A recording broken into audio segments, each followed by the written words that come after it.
name is Elinski. I represent 10,000. Commissioners Novick, Fritz, former Commissioner Hales, Commissioner Saltzman, Commissioner Fish.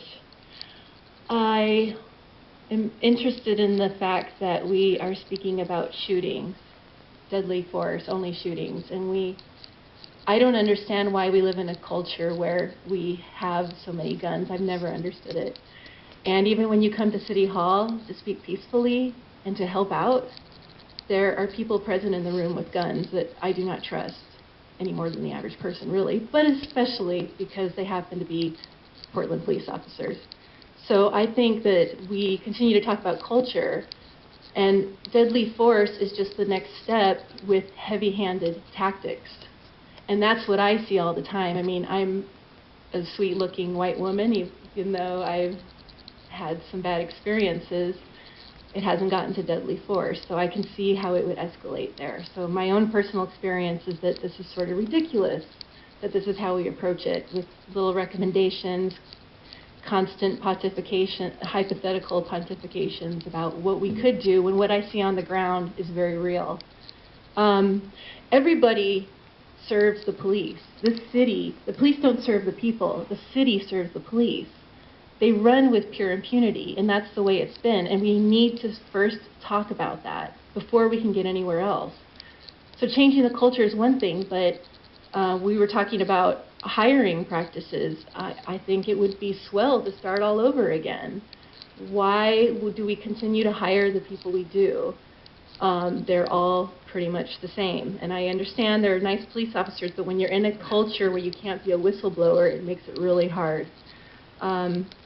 Hiring versus training, you really can't train that out of people. When I spoke to every single, there were multiple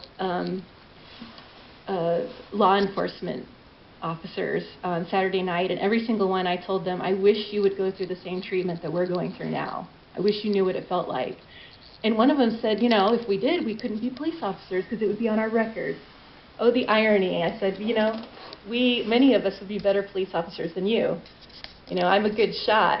I'm pretty good, but I don't believe in guns. So as far as the individual recommendations, we talked about that emergency vehicles, and my experience with EMS and others, fire, they do what the cops tell them to do. That's how it is. So it doesn't matter what you write down, that has to be changed. Even in hospital, when I've been in hospital, instead of being treated for my injuries, my police injuries, or addressing my disability, as I always say from the beginning, I'm protected by the ADA, can I have a little bit more time? No, I want you I'm to almost wrap up. done. Mm-hmm. Go ahead. Okay.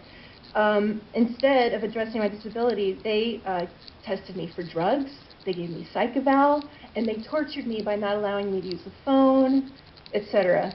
So that was the EMS. And then with the dogs, it reminds me of Albuquerque, but here in Portland we're known for our horses and how they crush people. I just don't think that that's even discussion, to use a dog as a threat to bite someone. And then technology, quoting the police panel, we need to ask if we're going to make the situation worse by our actions, and that's why we have technology. Well, technology is a techno fix. It just makes it even more complicated and worse, and our technology is becoming more of a police state, basically. So finally,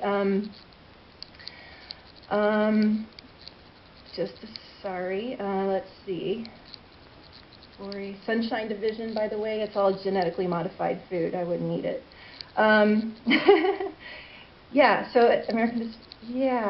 Gosh, there's one last thing. Right, so I just wanted to point out that Mayor Potter was a police chief, and even though he had a leg up on you, I think it would behoove you to apologize like he used to the community.